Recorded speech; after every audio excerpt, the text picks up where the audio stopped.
Bale, B-A-L-E, at, this stands for Queen Mary Europe. The opposition parties in Parliament want to make sure that we do not leave without a deal, and therefore do not want to give Boris Johnson any opportunity to win an election and then take us out without a deal.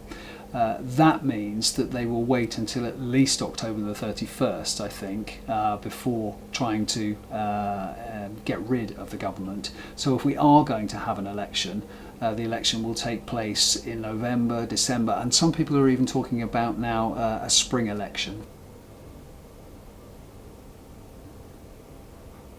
I don't think actually that the European Union thinks that this makes much difference to the negotiations. Boris Johnson is still faced with the fact that either he gets a deal or he writes them a letter and says we need an extension. So for the European Union, it's useful in that I suppose Boris Johnson is in a slightly weaker position than he was before, but actually it's not really that much of a change for the EU.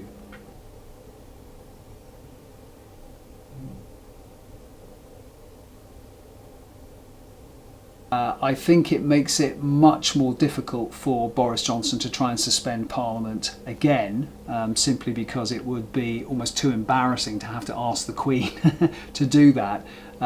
It's therefore much more difficult for him, I think, to make another attempt to silence the legislature.